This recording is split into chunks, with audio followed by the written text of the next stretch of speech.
Anytime you have more than one person in a group of any type, for whatever reason, somebody has to be in charge. Now, in this country, for the most part, at the federal level, state level, local level, we choose the people to be in charge in a democratic faction or democratic method, not as in the political party of the Democrats, but in the democratic function of democracy. We vote for them. And there's many different reasons why people vote for any one person or any group or any plan or whatever. And sometimes it works to the good, and sometimes it ends in abject failure. But on the whole, it's supposed to be for the good of everyone. And being voted in means that you govern. It doesn't mean that you rule, and it doesn't mean that you or your little clique or your little group has the last word to say about anything and everything. But this occurs quite often at all levels, but it's quite obvious at the small town level, the local level. And because of the big divide, the hyper-partisanship, the only we can fix this attitude that has permeated politics and localities across the country, communities often end up suffering. And I guess this is the point of this video. Crewe, Virginia just had a major water leak. And it shouldn't be unexpected that this water leak would occur because the infrastructure, basically the town's plumbing, the sewer, the water system, is over 100 years old and in need of repair. And now they've had a major water leak. Now, you might say, well, this happens all the time and Crewe is broke and on and on and on. But it doesn't, I guess, alleviate the fact that this didn't have to happen. Crewe was recently, I guess, engaged or involved in a major plan to upgrade its water system or to provide water. They guaranteed the state that they could provide water to 3 major state facilities that actually are outside of Crewe, but because Crewe already provides water to the town that the facilities were located in until the boundary lines were rearranged. Because basically one of the key factors for the rearrangement was that Crewe was providing the water. So why not align the border lines, the boundary lines, to incorporate these facilities into the township that's providing the water? Makes sense. One town lost, one town gained. But the thing is, this whole plan for Crewe to provide the water required that Crewe upgrade their system, which was never accomplished. Even though there supposedly certain members of the Crewe Town Council said they had everything under control. Hold my beer, we got this. Don't worry about it. They also neglected to talk to anyone outside of their little group, their little clique, to see if anybody else had any contributing ideas or ideas that may have been better than theirs, because it wasn't all about them. It was about the community of Crewe, Virginia, and maybe by reach or consequence, the community of Burkeville, Virginia. Well, recently, Farmville Virginia, which is in another county, Prince Edward County. Crewe and Burkeville belong to Nottoway County. Just got approved in the state budget for a major water development project. And part of the project included money for Farmville to connect its water to Burkeville. And by connecting to Burkeville, because the two towns, Crewe and Burkeville, are interconnected, this water would supply the 3 state facilities. Therefore, Crewe was no longer needed and would not garner any revenue for the water that they sold to the 3 state facilities, or that was used by the 3 state facilities. All of that money would go to Prince Edward County, even though it was a different county. Now, this group in Crewe has publicly cried foul that we were stabbed in the back, that we, that the governor's mansion and the state house did us in and doomed us to bankruptcy.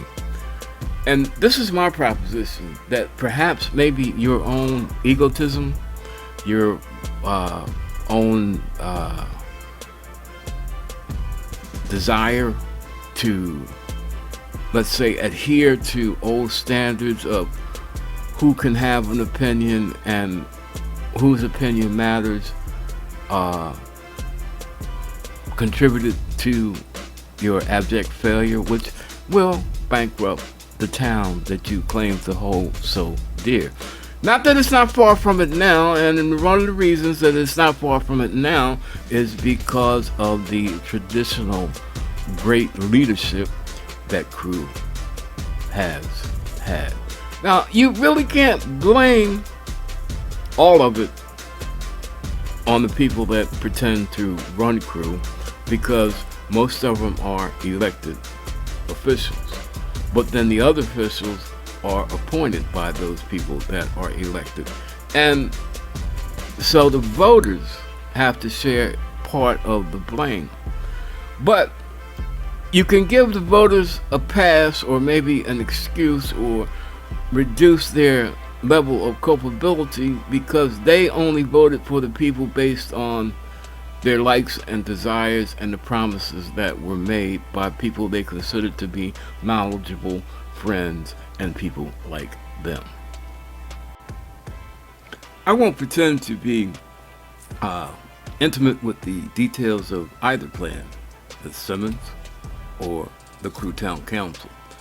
But the question that is raised in my mind, if you rejected Ms. Simmons' plan for whatever reason, then how can you, and you ran everything according to your plan, and your plan failed, how can you in any degree hold Ms. Simmons responsible, except maybe for the fact that your feelings were hurt because she called you out, because she felt that you were being racist and misogynistic?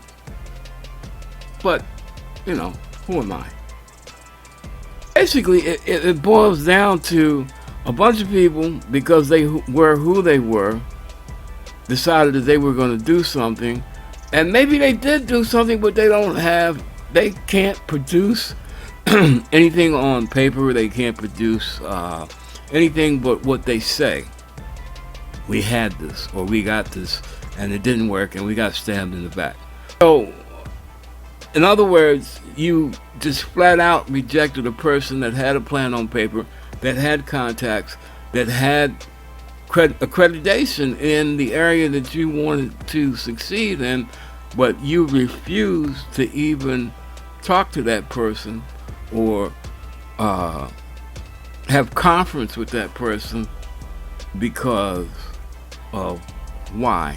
So it's one thing to have the water, but if you can't move the water successfully and continually, you are of no good to the state. The state protected its own interests, and that's why Prince Edward is going to be pumping water to Burkeville.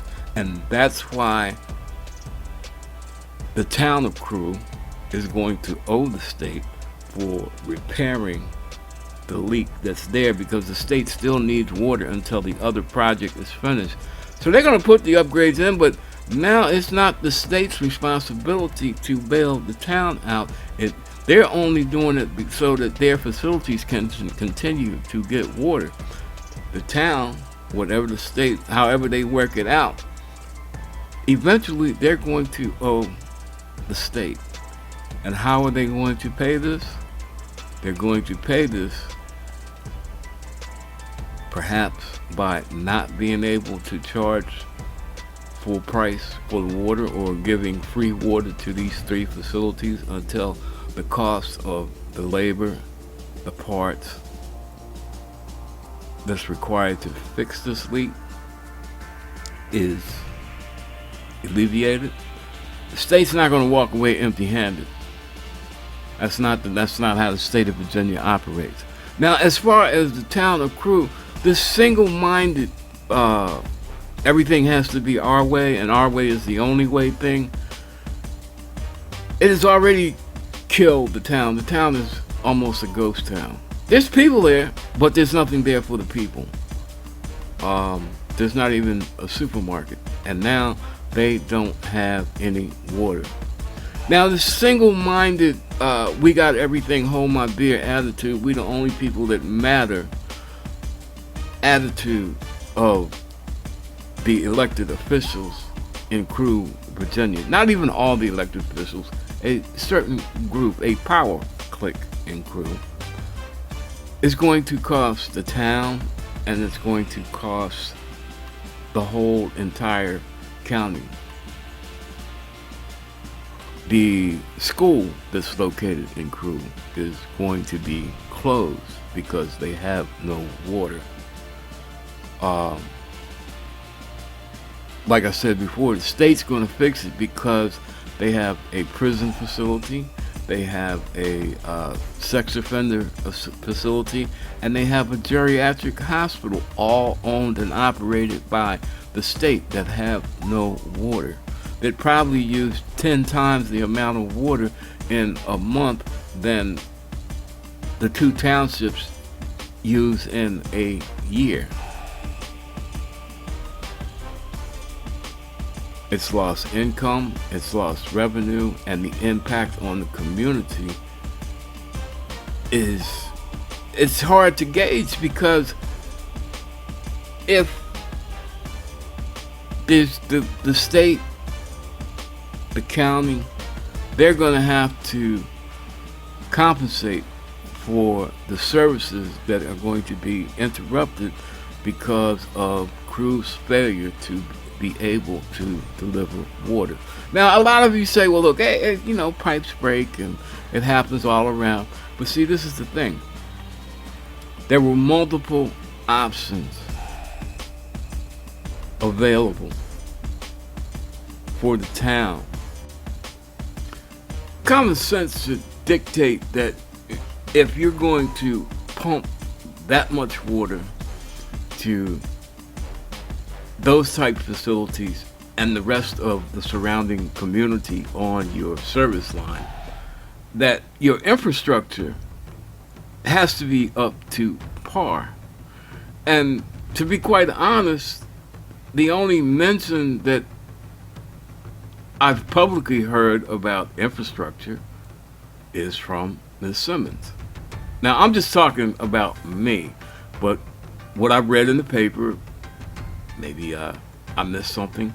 The infrastructure issue seemed to be at the bottom of the list, if it was on the list of priorities at all. The basic impetus from the people on the town council of Crew, and I guess the Nottoway County Board of Supervisors, was that we sell this water to the state come hell or high water.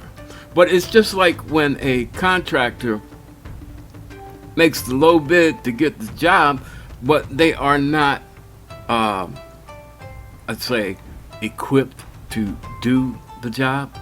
They may have the manpower, but they don't have the equipment. They may have the equipment, but they don't have the manpower. They may have both, but they do not have the engineering knowledge to complete the job effectively. And it all results in a failure of the project. Now, when you're dealing with the state of Virginia, they're not going to accept this. I mean, Burkeville, Crew, Blackstone, Nottoway County may fall victim to this attitude because that's the way they think, but the state of Virginia is a whole different animal. And that's why Crew is asked out, and Prince Edward County is, within a few years, is going to be pumping water into Crew and Burkeville to feed those 3 state facilities, and Prince Edward County is going to be getting the money, and Crew and Burkeville are going to be more of a ghost town, or closer to being dead towns than they are now. Now, for the sake of transparency and I guess fairness to all parties concerned, this is just an opinion, an op-ed. I'm speaking, I'm voicing my personal opinion, my personal analysis of the situation from my platform, which this is still America and we still have freedom of speech. But everything that I'm saying now is based on an interview that I conducted with Ms. Simmons. It was a campaign interview. But here's a small excerpt from what she said, specifically related to the current situation with Crew and the water proposals. Have a issue going on right now, whereas it's in the General Assembly for Prince Edward to run water lines into Nottoway to come through Burkeville to the state facilities. We have 3 state facilities. And it was a project that I was working on for the county and for the town of Crew, because the town of Crew is the one that is supplying the water to BCBR, Piedmont, and the prison, Nottoway Correctional. And I had gotten this law firm to come in to help us because they had the connections. They had the connections with the governor and with where they could get they could tell us how to get state funds, how to get grants and everything in order to fix the infrastructure problem that we have. But my board didn't even want to sit down and talk to these people, to have a meeting with them. And I also approached Crew about it, and Crew didn't want the same thing. They want nothing to do with it. And I'm gonna be honest with you, I believe it was because I was a black woman. Now, in the furtherance of transparency, I won't hold back. I agree with her because I grew up in the same county, I went to the same schools, and for a while, until I got the hell out, I experienced the leadership that was presented in Burkeville, the leadership that was presented in Crew, the leadership that was presented in Blackstone, and most of all, the leadership in Nottoway County. But in the sake of fairness, the next clip is an excerpt from a September Board of Supervisors meeting where individuals came directly at Ms. Simmons for her speaking out on my blog or my YouTube channel.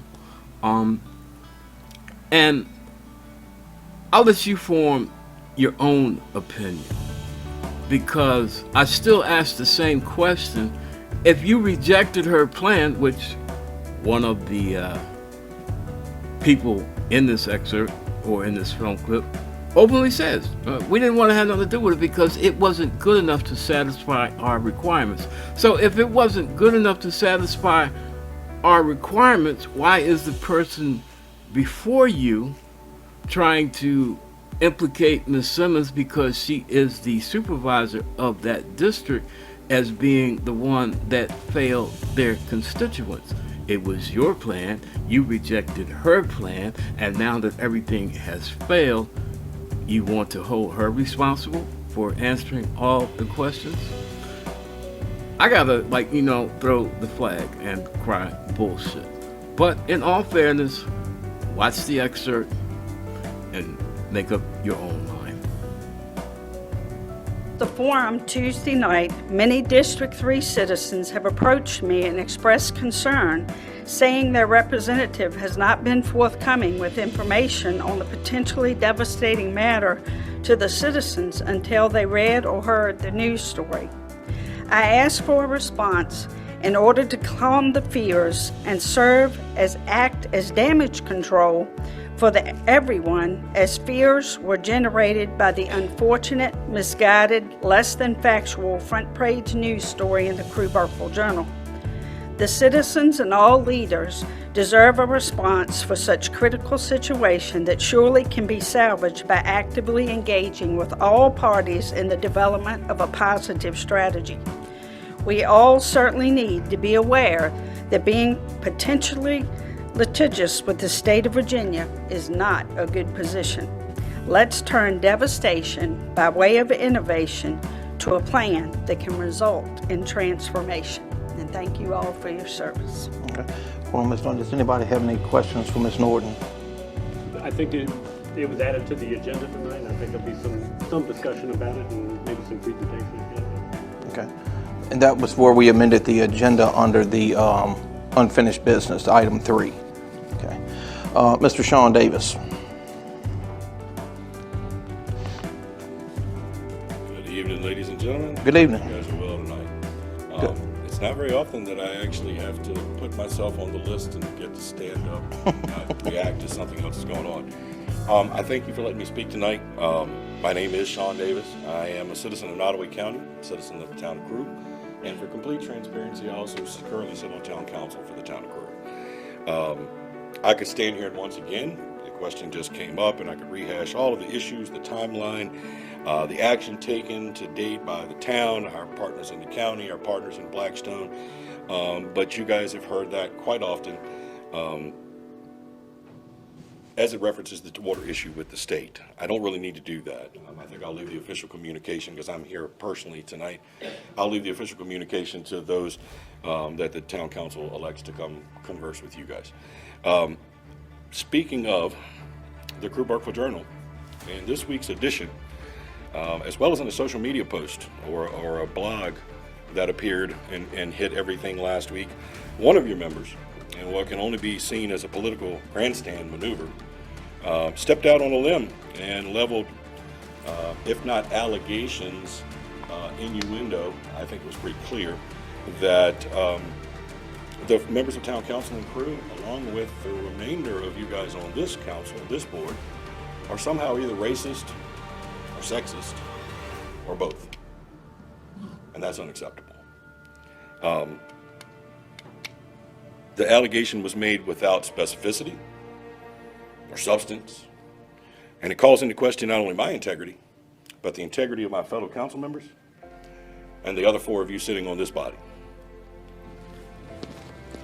So I'm going to try to be specific and direct, something that others aren't able to do.